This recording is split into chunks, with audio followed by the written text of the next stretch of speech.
The views expressed on the following program are not necessarily those of WPSL, but you're encouraged to like and share them on social media because it's time for the Sue Ellen Sanders Show with none other than Sue Ellen Sanders herself. Welcome to the Sue Ellen Sanders Show, and we're so glad you're here because there's a lot to talk about, a lot of wonderful things that are going on in the community. Not the level of special events that you're used to pre-COVID, but, you know, with our new normal, we have a lot of new types of things going on. Last week we had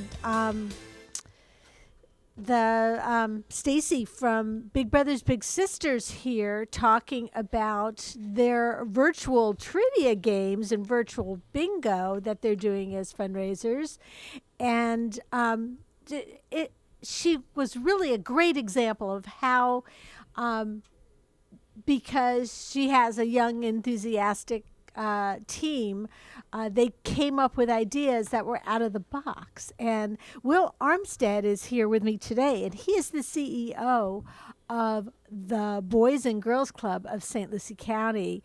And he, too, has a very enthusiastic team that's kind of gone with the flow and come up with new ideas. And Will, as CEO, you've done a great job enabling them to come up with things that are different and new in our new and different world, right?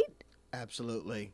So let's talk a little bit about what you're doing now, what you are planning for in the future, and kind of how you punted when you weren't able to throw the pass for the touchdown.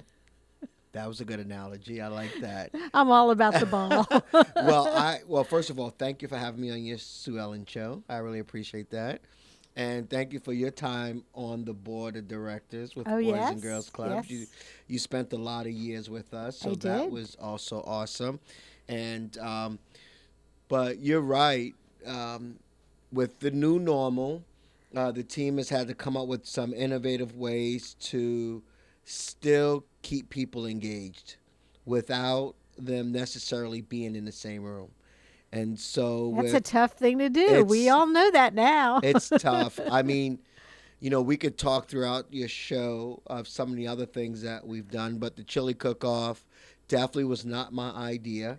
It was definitely the idea of several people on my team coming together to figure out how can we get people together in a fun and exciting way.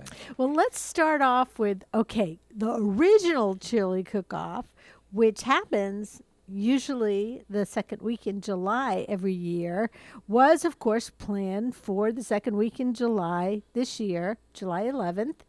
And you were going to do your regular thing where you get all these teams together and everybody cooks chili and everybody has a little bit of entertainment and the teams compete against each other for not just the best chili, but the best booth and the best showmanship and overall. And that you knew pretty early on in March and April that probably wasn't going to work. So you came up with Plan B, which was to move it to an outdoor venue and change it a little bit.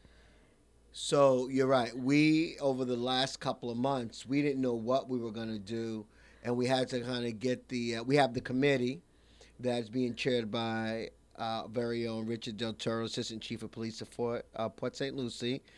And we had to work through it with the committee because when we presented this idea of doing it virtual, we really didn't know what that could look like. And so just saying it's going to be virtual and it's going to be fun is really not the answer. It's like what's going to make up the fun for a virtual chili cook-off. So we skipped a little bit of step there because when I mentioned that you'd moved it to an outdoor venue, then you realized as time went by, as we all have, that things weren't going to be any safer. And, you know, that's paramount for you. Yeah. I mean, when you think about being outdoors, and we were looking at a couple different venues. but it wasn't. There was no way we were going to be able to keep everyone 6 feet apart. You cannot eat chili with a mask on. You can't.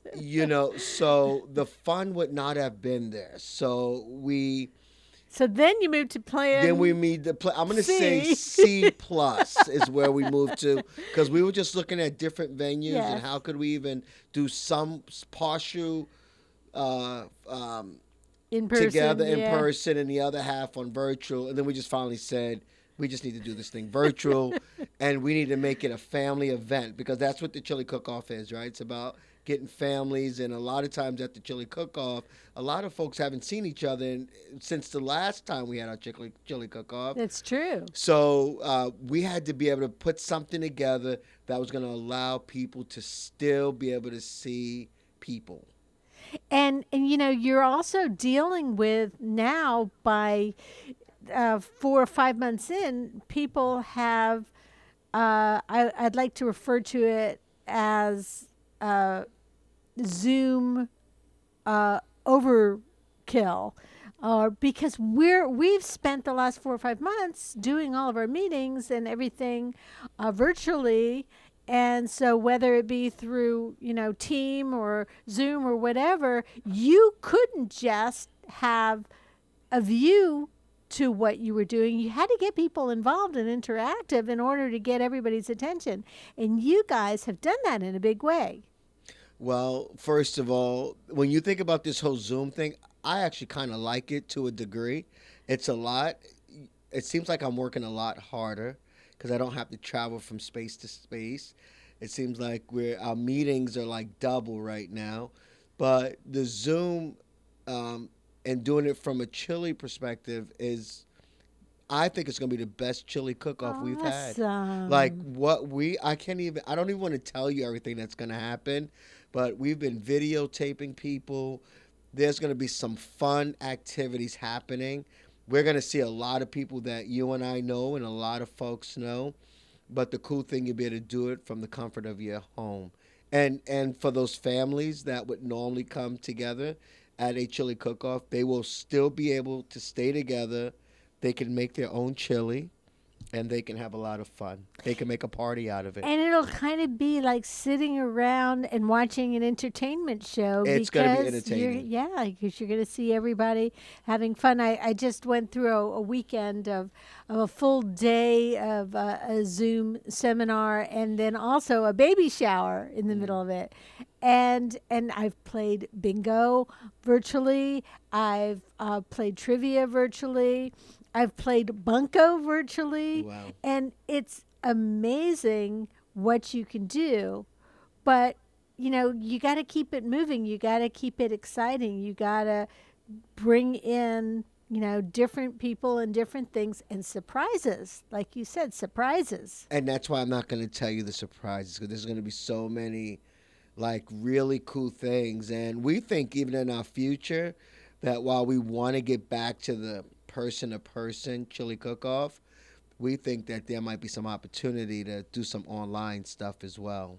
It really, this whole past experience has brought out, I think, the best in people in seeing what they can do and how they can change. And the people who were the most flexible and the organizations that were the most flexible are the ones that are going to grow and flourish as we continue our new normal. So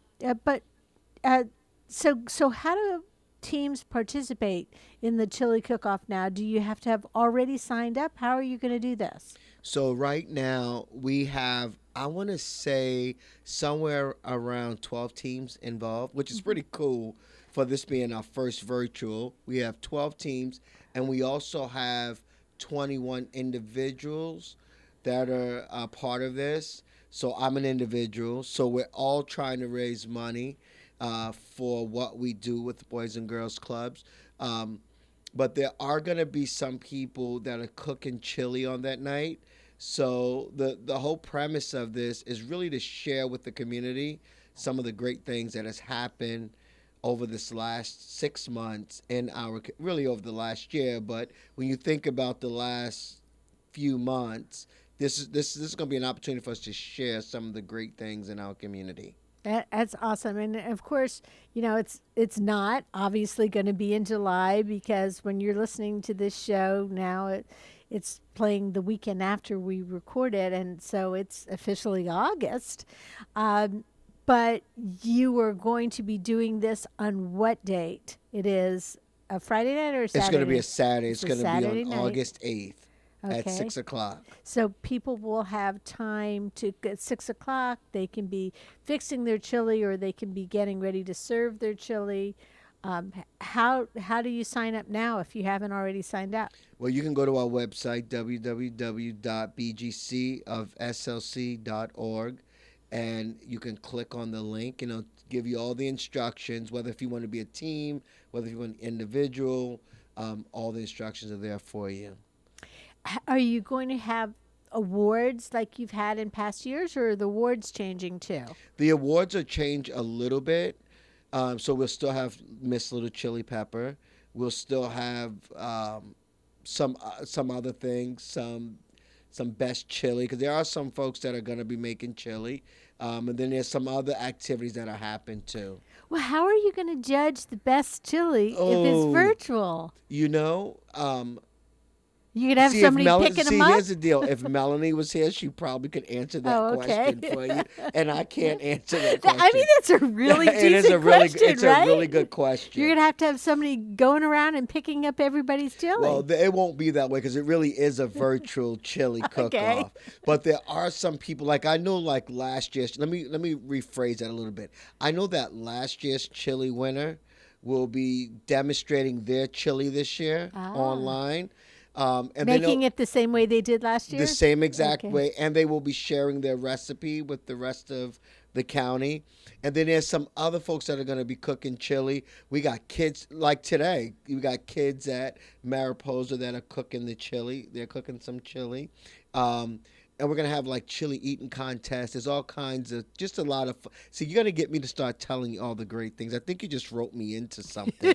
I don't want to tell you all the fun things. Just give me a little. Just give me a little I can tease. tell you this, that Tom Moran, who has won the chili cook-off the last 4 or 5 years.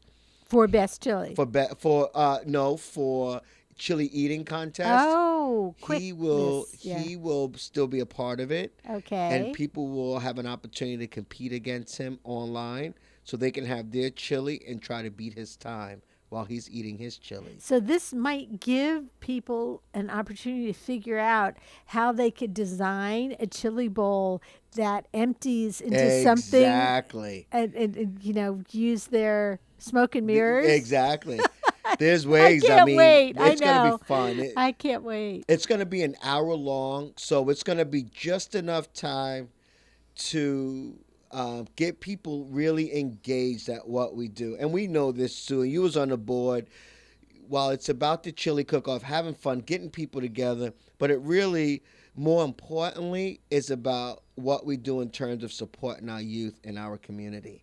And it gives everyone an opportunity to participate. So, but other than the people who are actually participating as either eating chili or as a team or an individual, people can just tune in and watch. Yes. And how do they do that? Are you going to do that through Facebook Live, or are you going to do a part of your Zoom? Yeah, so there's going to be a Zoom opportunity, Facebook Live.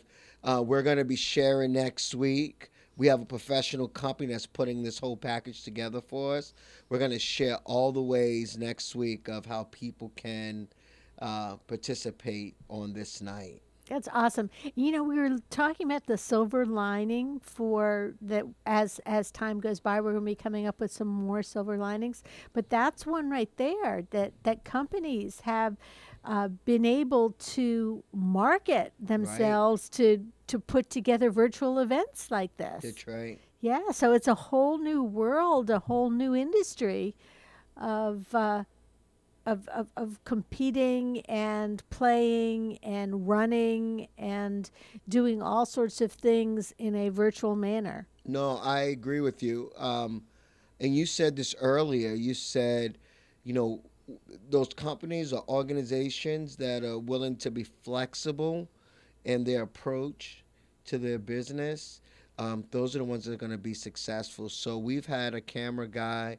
over the last several weeks working with our teams, having to go out doing some visits with folks that's going to be involved in this chili cook-off. And he right now he's probably visited with 50 people already or more that are going to be a part of this chili cook-off virtual style. So Well, Marty, my husband, and I are both past winners of one of the best chili awards from about I 5 years ago. Yeah, oh except for I couldn't demonstrate the chili we did because every time we make chili, it's different. wow. Yeah, but I was just really the sous chef. He was the main person, but he's been involved with the chili cook-off, and we both have probably at least 20 years, 25 years.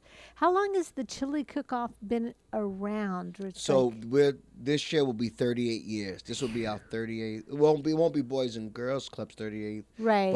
but it's been around for Yes, 38 but the years. chili cook-off itself, yeah. Yes. It began as the Exchange Club chili cook-off, and then I was part of it, a part of the Boys and Girls Club actually, when it metamorphosized to the Boys and Girls Club, and then they took it over completely, and they've grown it in ways that we couldn't even imagine, made it different and fun, uh, and most importantly, a fundraiser for the Boys and Girls Club. Yes. Yeah, it's been So pretty awesome. I mean, just, every year you get, each time you get new chairs to oversee it, they come up with new ideas. So it's not status quo any chili cook off because a new chair comes in, innovative. They want to do it differently. They want to outshine the there's a last person. competition There's in that always a alone. Yeah. competition. I could tell you that even with the chili teams, Board of County Commissioners, I mean, they have raised almost $20,000 so far With the team, with their with their teams. team. They've Yeah. already raised 20,000. So even going virtual, they found innovative ways to stay engaged with this chili cook-off. That's awesome. Well, let's talk about some of the ways that the money that you raise for the chili cook-off uh, helps the Boys and Girls Club. What are some of the programs that we were talking about early on? How, uh, as a social service nonprofit organization in this area, when a pandemic, or hopefully the pandemic, and there's not going to be another one, hits, you either say, well, oh, too bad, the clubhouse is closed. Sorry, we'll come back when it's over, or you go with the flow and say our clubhouses are closed as the schools have closed it back in March, but we're going to figure out a way to bring virtual programming to the kids. We're going to figure out a way to work with the Treasure Coast Food Bank and other organizations to bring food to these kids. Because, back in March when the schools and the clubhouses both closed for the children, not only were the Boys and Girls Club children used to regularly receiving their evening meal as part of their clubhouse activity, but all of those kids who were regularly in school during the day were also used to getting breakfast and lunch. So you had to scramble to figure out how those kids were going to continue to get fed. Yeah, you're so right. I'm going to be sending out a bunch of shameless plugs because I just think it's important. One is I'm very thankful for our chair, our chairs to Richard Del Toro, as I mentioned, but our top sponsor, Travis Leonard and Sandy and Art Allen, owners of A&G Concrete Pools. They this will be their fourth year sponsoring this, and we couldn't do it without them, and we couldn't do it without all the other businesses that also help us support our youth. And when you talk about um, items like kids needing food and kids needing some of those basic essentials of their life, you can't imagine being in a pandemic, not knowing what's going on, and used to, as you said, coming to the Boys and Girls Clubs or any of the other after school programs, knowing what you're going to get and realize that in literally overnight it's taken from you. And I think that our jobs as an organization is to still meet the need and figure out how we're going to meet the need. How to change in order to continue to meet the need. Exactly. And you know, you are one of the many wonderful social service organizations on the Treasure Coast who has done that so successfully. And the other thing that I just want to mention here when we talk about it is the partnerships that were continued or created because of what happened. And maybe some of them were relationships that you already had, but some of them are new relationships that you discovered. Some were new volunteers you discovered, and new ways to reach kids. One of my favorites was what is the exercise with Caitlin, that Caitlin does virtually. Mm-hmm. So your kids, who are the kids that are at home, or if they're part of a different program, can still tune in and get exercise. Families can do it together. You've had all different other types of virtual programs too, and you show that those kids, and not just the Boys and Girls Club kids, but their families, Right. and the other kids in St. Lucie County, that there's somebody that cares about them, that there's still you're worried about the Boys and Girls Club in the big picture and the Armstead family, because that's part of what you need to deal with in a crisis too. But you are also worried about them, and you're thinking about them, and you're doing things that are for them. Well, I mean, first of all, you talk about partnerships. We have built some partnerships and I want to mention some because they've just done a phenomenal job. When you talk about our employees like Caitlin and some of our other employees, who we completely took them out of their normal routine of what they were used to doing, and said, we need you to focus on finding ways to keep the relationships with your kids. And virtually was going to be one of the ways that we could do it. And we wanted the kids to see their face because that's who the kids were used to seeing. And So you told them, you kind of gave them carte blanche, find a way to keep that well, we communication did give them open. carte blanche, but we had, we have an awesome staff of folks that make sure that it was done in a way, in a safe Appropriately, way. yeah. We want to make sure, first of all, Yeah. safety is paramount, right? Yeah. So make sure it's in a safe way, and to ensure that we had a system that it wasn't all over the board, that we knew we could still touch thousands of kids in a way that they were used to being. They were used to seeing their directors. They knew their directors' moves. Like Caitlin, they know Caitlin loves exercise. So did your staff come to you with the ideas, or to Melanie, or to somebody? Did they come with the ideas, or did you give them the ideas? I think the leadership team, we all came up with like what did we think would best work, and then the vice presidents and their teams worked it out with the staff to figure out what is it that your kids are going to like, because we had to make sure that it was going to be interesting and make sure that the kids were going to enjoy it. And each clubhouse has a different makeup of Exactly. kids and their interests. As I remember talking with Melanie and and Tommy talking about how each of the different clubhouses and each of the school locations, even pre pandemic, had different programs that they did because there were different programs that the different locations were interested That's in. right. And so that worked out very well.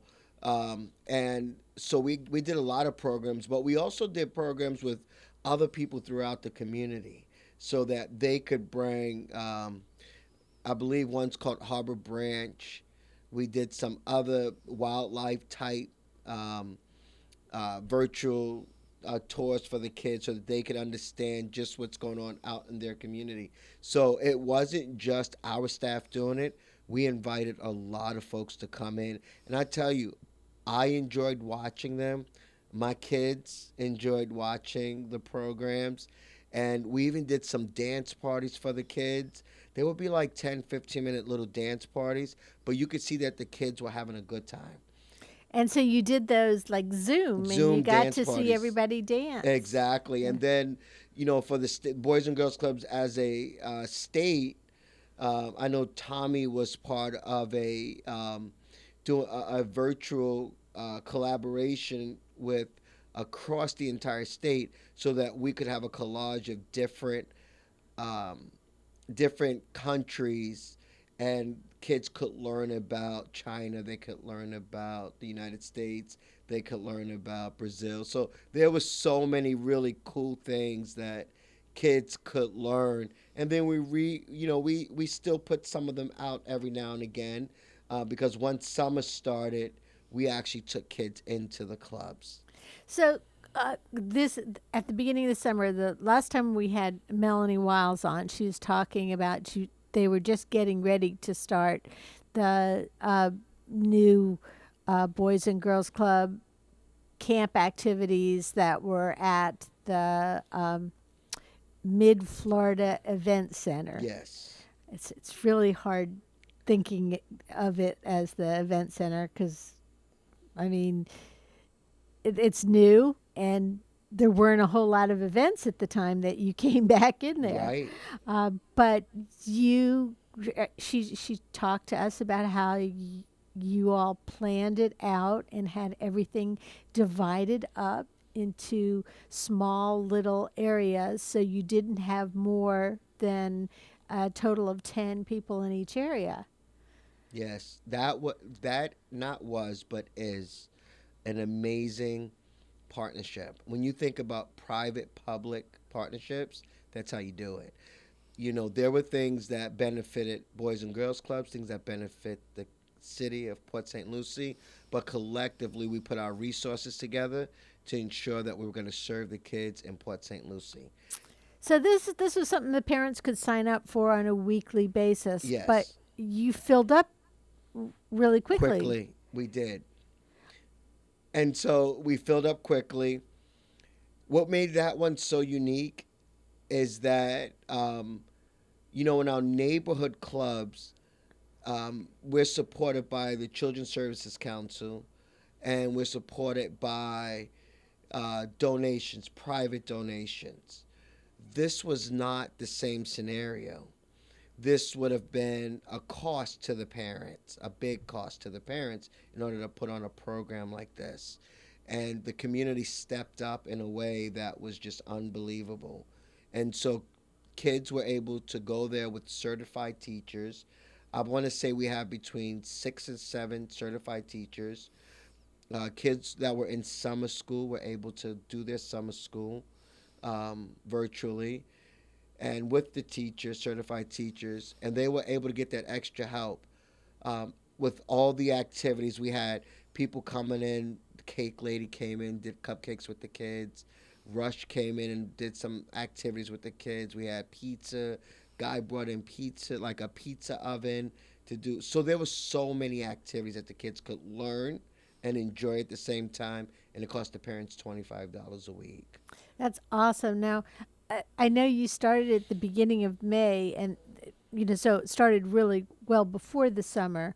And then, we're into August now, and it's still continuing. And are you extending it because school is not going to be starting till August 24th? Yes. So as of right now, we have extended it for 2 more weeks. Is it still filled up, or are Yes. there? I think there might be a few slots left, but it's definitely the amount of kids that we need to be at the event. So how center. many kids what is full? How many kids were part of the program each week? So we have registered, I want to say 280 something kids. But at any one given time, we have about 150 to 170 kids. So at the Civic parents Center. didn't necessarily have their kid there every week. They No, had, some parents yeah. their kids go on vacation. There was some points where parents would actually sign up which weeks they wanted their kids to attend. So that's great. It kind of gave them a mix of summer activities too. It did, and there was just a lot of cool activities, but it was also, for me, the heartwarming piece was knowing that parents were able to send their kids to a safe place. It was set up to where kids had their own cubicles, 6-foot tables. They each had their own TV in their room, had their own director that was overseeing that room with their own activities. Kids did a very good job with wearing their mask. And, obviously we have to we have to continue to enforce, but we do it in such a way that it's not a threat to the kids, where they still can have fun. And we were also honest with the kids too, When I walk into a club with my mask on, kids will say, "Mr. Will, I don't like wearing my mask." And I could say, "I don't either." None of us like This wearing is probably not very comfortable with a full beard. I was just it. thinking about I that. tell you what, and I'm always like, but the kids, I think the kids appreciated Yeah. that fact Yes. of, this is not something adults want to do, but for their safety, our safety, it's a must. And the kids that attended the camp over the summer and in May, they're going to have to, those whose parents have chosen the in-school brick and mortar option, they're going to have to wear masks in school. And these kids are already going to be kids that are used to That's right. wearing the masks. And they're going to understand, well, Mr. Will, he told me he doesn't really like wearing it either, but he wears it because, we need to wear it. And they'll understand and they'll say, yeah, then this is what you can do. And, honestly, we were talking about different silver linings with industries. My gosh, the face mask industry I'm in the has wrong. exploded. Well, I'm in the right business, but wow, can you And imagine? I know. So, as a matter of fact, I was just going to mention with the Early Learning Coalition, which is my full-time position, we've been supplying the early childhood teachers and the directors with different materials like sanitizer and wipes and cloth masks, and some of them were donated from the health department, some by a group of really lovely ladies that I think sewed some masks for Boys and Girls Club They did. staff too. The ladies from Ocean Village, who are age 70 to 90. But Well, you know what's funny Yeah. about this community? You never know how awesome your community is until something happens and we have to be outside of our norm. We had received lots of calls from lots of individuals that said, "We know you need masks." And like we have this group that you just mentioned. yes, and the a few Ocean other Village groups. ladies. Yeah. Man, and they like made hundreds of masks. Yeah. And I'm just like, when you think about making a cloth mask, I would imagine it takes a little time to do it. Cut the It material does, and yeah. sew it, and they all were like perfectly Yes. made. And you want it to be able to stay in one piece after you wash it too. So it can't just look good just the one time until you wash it. But I was going to mention one thing we're waiting on it having delivered. We had ordered the clear face masks Oh. for the preschool teachers because, keep in mind, it's tough enough for a kid that's 8 or 10 to deal with not being able to see facial expressions. But little kids who are 2, 3, 4 years old, Right. a lot of what they get from you, they get through the facial expressions. So I'll have to let you know how those masks come out. They haven't come in yet, so we're waiting to see them.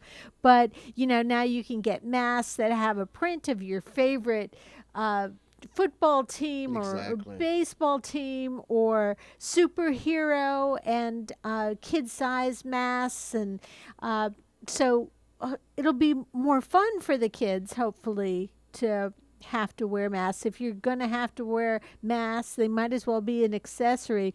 Oh, I saw the other day, my daughter had shared with me, she got an ad for like a young woman's romper, and it comes with a matching mask. That was their That's funny. little get. So people are actually more than just dressing to match their mask, but coordinating outfits for their masks. Well, I have quite a few of them, but I Is was that your given this. favorite? Well, it's one of my favorites. It's an Army when I was an Army guy, so somebody made this one specifically for me. you? But it's pretty cool. Like you said, it's becoming more of an accessory for. I would say not just girls, but I think for guys For too. guys too. Yeah. We gotta match our clothes a little bit sometimes. So really, big thanks to the community for Definitely. continuing to step up with that too, and making things a little bit easier there. Let's talk about the future. What do you? I mean, first of all, when we talk about the future, it's just talk because we don't know Right. exactly when there will be a vaccine, when there will be a situation where we're feeling more comfortable in a larger crowd. And so, we're getting used to the new normal. But what are you looking at down the line for the Boys and Girls Club? Well, I think the first thing is we're very integrated with the school district. So we, to include your husband, Marty. So we always in communication with them to figure out what are the next steps, what are we doing in terms of, when we're opening and how that's going to affect us, how it's going to affect them. But I think the future of Boys and Girls Clubs, for me personally as a CEO, is to work closer with our other partners because that's where we're finding out strengths and weaknesses amongst our community. I wanted to do some shout outs because I think it's important. I wish you would. You That's have, good. the Fort Pierce Women's Club has just done a phenomenal job. We've worked with them on a lot of feeding programs. And They have, and right. have really stepped up, and they're all completely volunteer. All volunteer, Yeah. right? And so when you look at what their strength, what their not necessarily weakness, but what each of us bring to the table, it's just been amazing. I used to spend a lot of time on the phone with Kathy Mooring over at Graceway Village in the very beginnings. I mean, she went from feeding 1 day a week or 2 days a week to feeding 7 days a week. I know. And those are the partnerships. Those are the partnerships that we want to work together because we know the different pockets. Our Children's Services Council, under the leadership of Sean Boyle, I mean, we went from having some conversations to having weekly conversations with the entire consortium of after-school programs. So every week, all of the after-school programs are meeting together to meet the needs of the community. And as we are doing projects, we're getting better at understanding where the strengths and weaknesses are and where can we help each other in order to facilitate the best outcome for kids. And so And that's going to continue. that's after, going to yeah. that is our new normal. Yeah. We did a couple of food programs where we fed thousands and thousands of meals, but it took the entire consortium of after school programs to work together.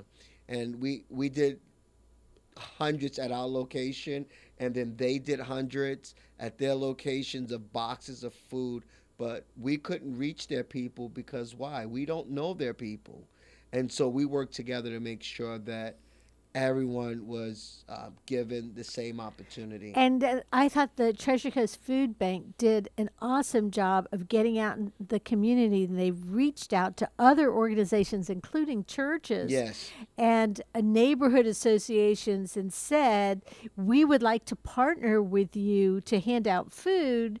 And so they were able to help in neighborhood associations, including, trailer parks or different closed associations, church groups. I know St. Matthew's is now doing every Friday Right. at 10 o'clock at Ellis Park. Yes. They're doing a food distribution. And, you can only, it's like you said, you can only help the people you know about. Right. But the greater your reach is and the greater your connection is with the rest of the community, you find out and you share with them the needs of the people. And so you were able to take your regular kids and families that you help and be able to help their neighbors That's right. and the people around them. Yeah, and when you think about some of the other folks that are involved in this, you take St. Lucie County. I've been very proud of St. Lucie County, both Port St. Lucie and Fort Pierce, because we've collaborated on so many levels throughout this pandemic. One of the things that I feel very proud of is that life still has to go on. We still have to continue to teach teens about work and getting them prepared for the future. It is. You have to prepare for the future through that. And that is such a terrific segue there, Phil. Will, to go into the program of what you were doing this summer with the teens. Yes. Because that continued. You started that. Didn't last summer you did something of that nature? Was it the did. same or? I feel like this year was like extended by so much more. Last year we did a in collaboration with Career Source Research Codes. We did a collaboration with a YES program, and what it is was a youth employment curriculum that allow kids to learn how to do resumes and allow them to know how to dress for success. It brought in speakers. There were so many things. And the kids at the same time had the opportunity to earn and learn. And so it wasn't a lot of money, but they were able to learn some of these very basic core things to be a good employee. And have And that they experience. enjoyed it. Yeah. These kids enjoyed it, and they knew if they didn't show up to it, they didn't get that little stipend that so went to they it. were held accountable, which is Accountable. really important for teenagers. And that was last year. This year it was like 4.0. Like we took it to a whole nother level.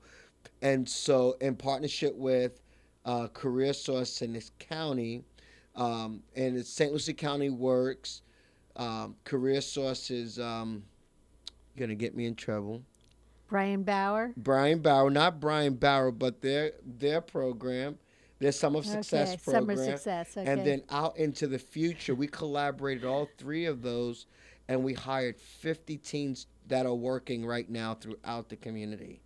And they're working at Boys and Girls Clubs. They're working at the county. It's pretty awesome to see our Youth of the Year, Amy. She's working up there with the county commission. She's working in Howard Tipton's office. And so that's happening all through the county. We partnered with the Martin St. Lucie County Community Foundation and their consortium to come up with some dollars to give kids that same workability program that's happening right now. After this show, I get to sign 90 checks for kids who made it through that program. And so that's awesome. So they learn how to write resumes, getting them ready to take ACTs, SATs.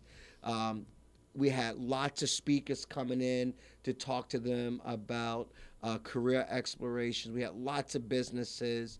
And to watch the kids show up every day, that was, to me, if you show up, That's a great start. And they had to be there at 9 o'clock every morning. So they learned to be accountable. They learned it. They, if they didn't already know it, they got it, to learn how to write resumes and other leadership and work needs that they would need to have, but they also have that first experience to put on their resume. That's right. They have the first line already filled out It's on the already resume. done. Yeah. And That's awesome. and we worked with some other businesses. Kyle Green over at Kyle G's. Sure. He did. He's hired 4 of our kids in the kitchen, and so we've had a lot of people just throughout the community that have just jumped on this. I'm in continuous conversations with many of the folks that I talked about in terms of the county and Children's Services Council to always keep figuring out how can we keep this going? How can we make sure that our kids throughout this pandemic is not lost? You know, because what can happen is the adults, we're in our way trying to figure things out. And sometimes we forget about the young people. Yeah. And so we're working close together to make some of those things happen. It sounds like you really took the program up to a new level. If people wanted to get involved, if businesses wanted to get involved for next summer, who would they contact to get information on maybe employing some of your teenage workers for next summer? Well, I would challenge all those businesses not to wait until next summer. I would challenge them to start now because some of our teens want to continue to work throughout the school year when they get out of school. And so they could go to our website, www.bgcofsoc.org.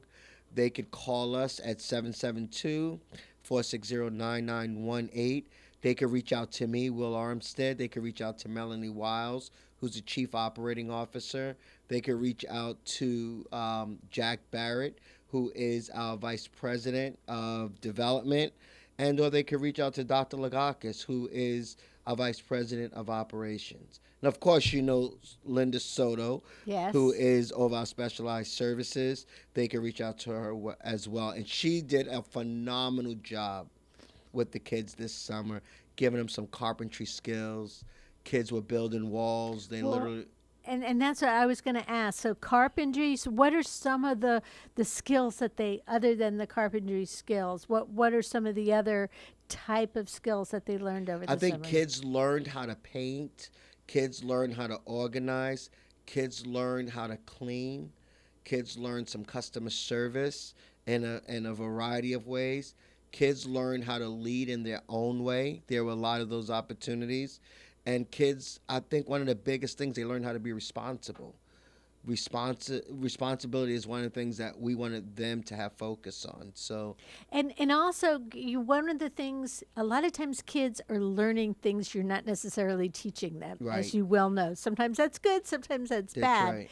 But you have teenagers that are placed throughout St. Lucie County that are like Amy in Howard Tipton's office. She's learning from the people that are surrounding her too, not just the soft skills, but the skills about leadership and the skills of dealing with people and negotiation. So there's all sorts of great stuff that these kids are learning. And I don't remember exactly what it was like to be a teenager, but I remember when my kids were teenagers, and I was not the expert in anything, but other people around them, they were all seen as experts. So here you have all these experts that are helping, the teenagers to figuring out what to do in life and That's right. what they want to do, what they enjoy doing, getting that work ethic, which is something that once somebody has that, they kind of have that for life. Once they see that this is what is important in life, then they understand that working hard gets you where you need to be. That's right. Talking about Amy, when you're in that particular position that she's in this summer, I think there's some hidden skills that she just doesn't know is happening. Yeah, And- exactly. And she's learning the community. She's learning the position. So Yes. it's just been a very good ride this summer, Awesome. and we want to keep it going. Well, of course, Will Armstead has been my guest. He's CEO of the Boys and Girls Club of St. Lucie County. You can get all information and communicate with them through their website or their Facebook page or by calling 460-9918. Thank you again for joining me, Will. Thank you. We'll see you next time with more. The Sue Ellen Sanders Show. See the schedule at WPSL.com on the weekend when you can check it out, and archives are on YouTube. This is WPSL Port St. Lucie, the talk of the Treasure Coast.